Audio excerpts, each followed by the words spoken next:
This is Jake. He runs 13 Airbnb units right now, bringing about 25 to 30 grand a month. A year ago, he was detailing cars for around $3,000 a month with barely a couple $1,000s to his name. It took real work to get here, and he's going to break down exactly how he did it.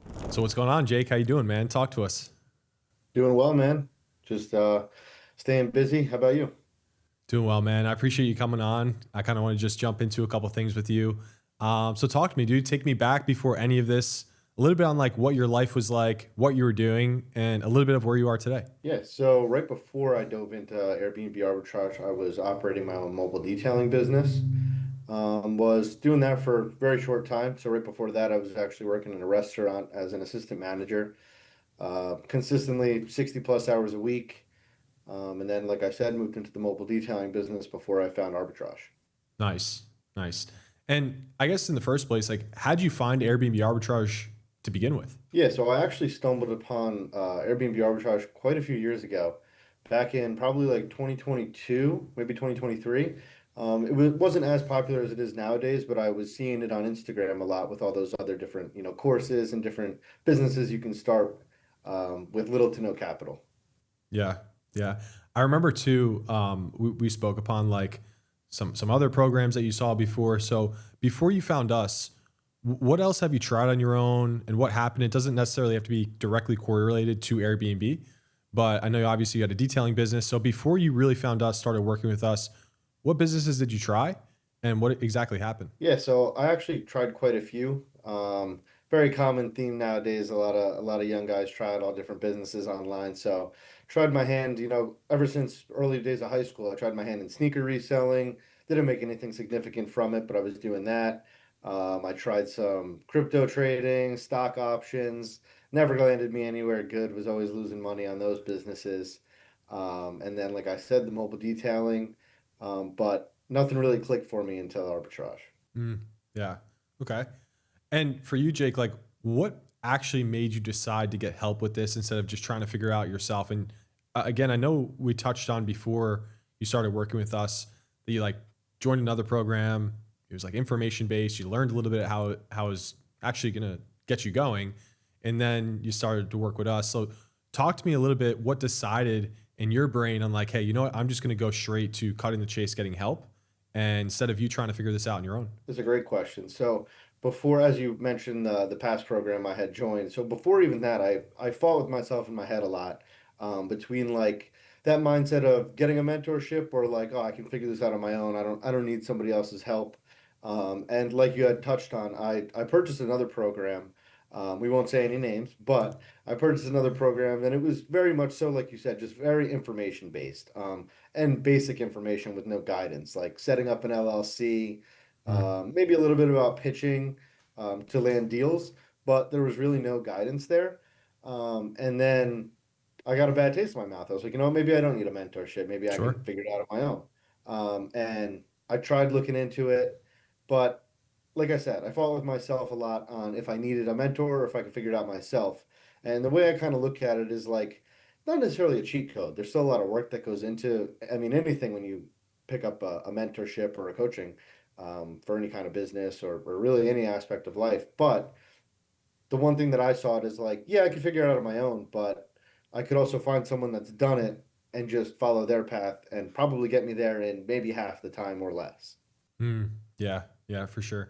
And take it back to when like you first were about to put your own money in something like this. Like, what exactly was going through your head? Yeah, so at the point when I joined, as much as I want to say like I was like super scared, at the same time like I had wanted to start this business, the arbitrage itself, for a while, as I touched on, Mm, and the mobile detailing business. I was like basically for the 8 months leading up to me joining your program, I was just funneling money into my detailing business, and I wasn't loving it, to be honest. mm, So I was kind of numb to like throwing money into businesses, and I really wanted this to work out. So obviously, I mean, spending a large chunk of money is always going to be a little nerve-wracking, but I was just so ready to get this off the ground that I was honestly just excited to get going. yeah, yeah. And I think that's pretty common with most people. And it's good to hear your takeaways from like your journey. Was there a part of you that like was scared that it just wouldn't work overall? 100%. Like, to be fully transparent, I used to see your content all the time before you were Mm, even promoting, a coaching business. You were just documenting your own journey in arbitrage. And I would see posts of like your calendar and other people that did it. I would see them post their calendars. You just see these most random names. I'm just like, there's no way this many units are staying booked out. Like, who are these people? Yeah. So even into me starting, I was just worried. I was like, I'm not going to get booked out. But I quickly learned otherwise. Yeah, for sure. That's awesome. And for you, Jake, how did you actually come up with the money to start? Like, let alone obviously getting inside the program to work with us, but also scaling. So leveraged exactly what you guys preach inside the community, which is that 0% business credit. Luckily enough, I actually had access to some 0% business credit cards that I used to start my detailing business. So when I came into the program and learned that was the same strategy you guys use, it was honestly like a perfect fit because I had already had Mm. some lined up. So to get launched, I had a little bit of money saved up that I was able to use, and then I used 0% business credit and quickly sold off my detailing business to get access to more capital to scale. And as I've continued scaling over the last year and some months, I continue to utilize that 0% business credit.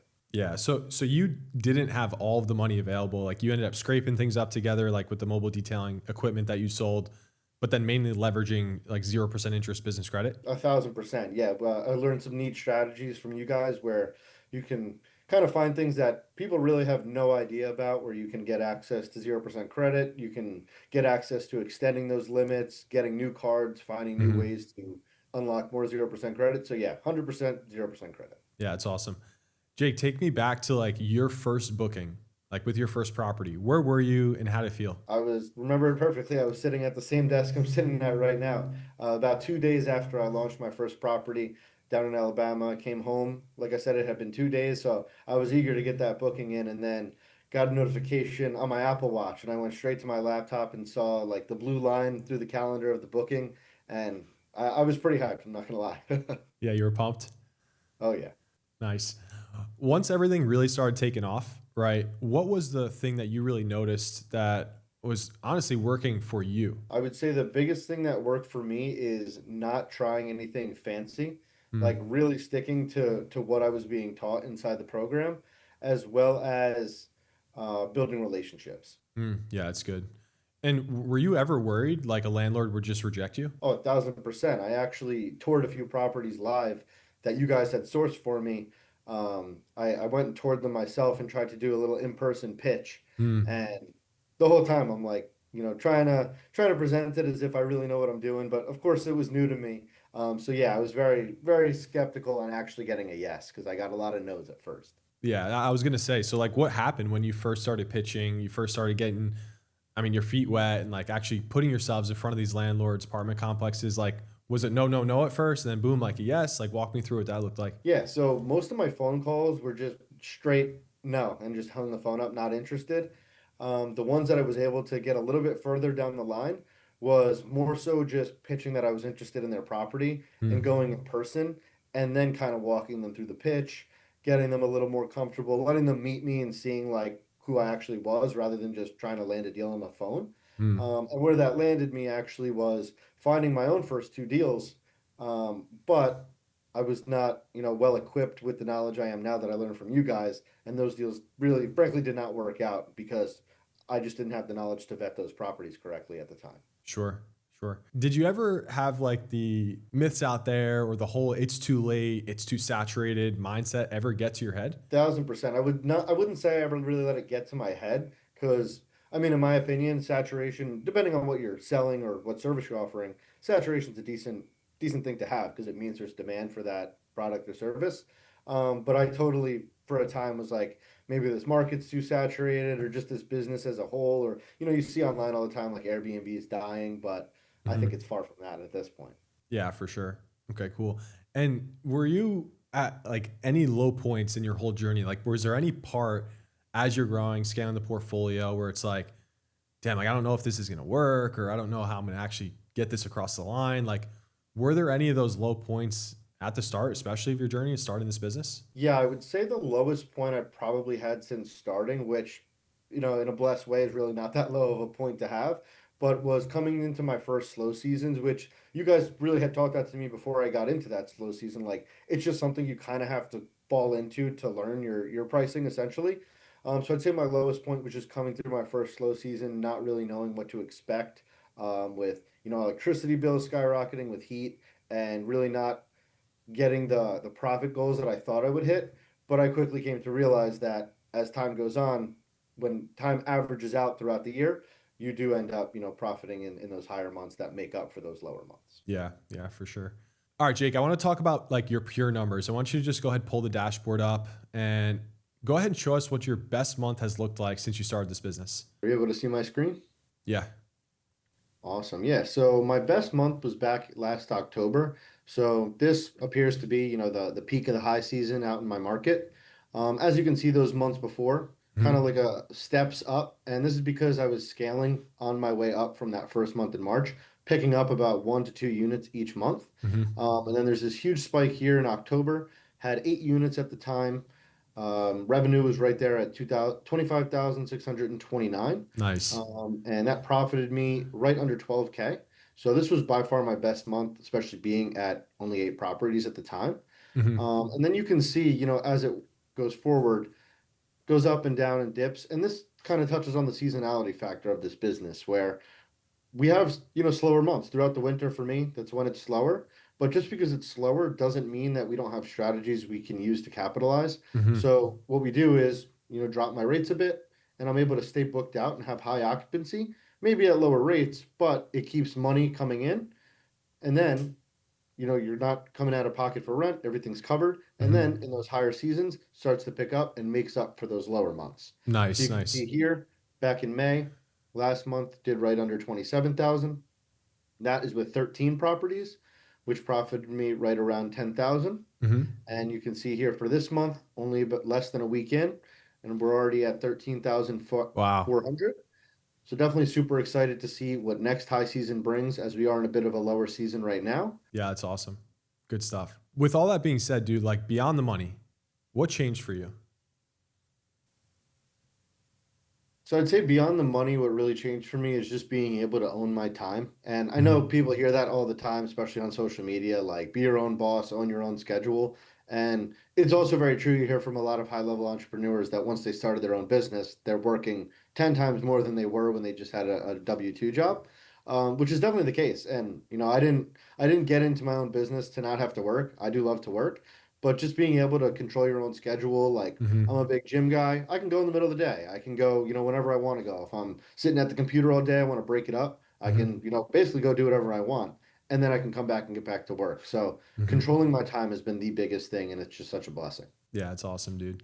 Is there anything in your life that, this money, obviously, like you still have a lot to go and you're scaling quickly, but is there anything that this money has let you start focusing more on? I know you talked about like your time, flexible schedule, which is great. Anything else that comes to mind? I would say I'm able to focus more on my future right now. Mm. Like back when I was working a job, it was kind of like, yeah, I was always thinking about the future and wanted to invest, but you're always preoccupied with whatever tasks you have to do at your job. Mm. Whereas now, my bills are thankfully covered. I've got some money for whatever it is that might come up, and I'm able to, funnel money into things that invest in my future and set myself up so that, I'm not stressing about having to Yeah. work the same job forever, and being able to really set myself up for the future. Yeah, it's awesome. Amen.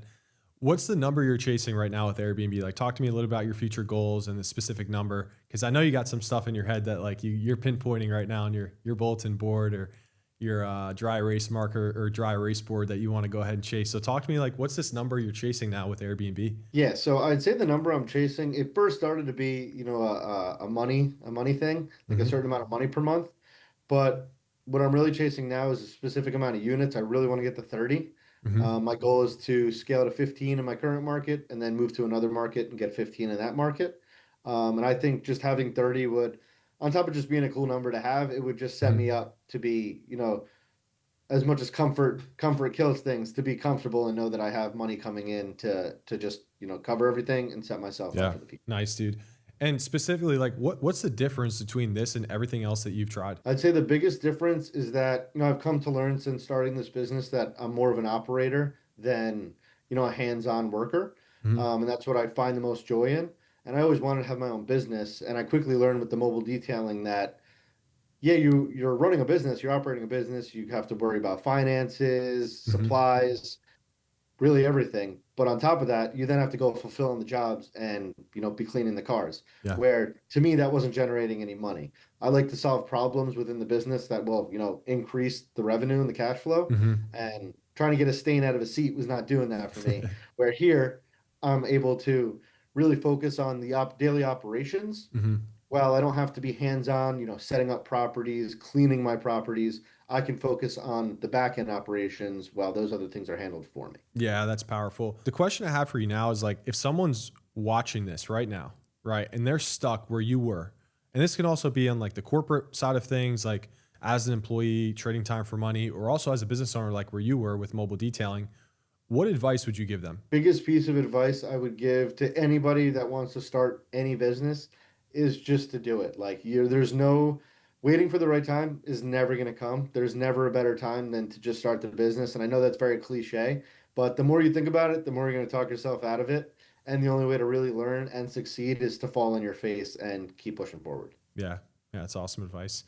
And honestly, Jake, like, did you think this was a scam at first? I was very hesitant to get started because Hmm. of just all the information out there. You never know what to believe.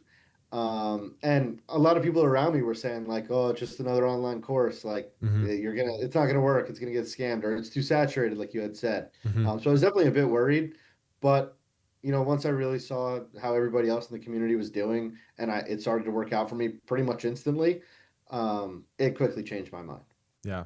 It's good stuff. If you're serious about doing the same, go ahead, check out the description and fill out the quick application. Then book a call with our team and we'll walk you through exactly how to get started.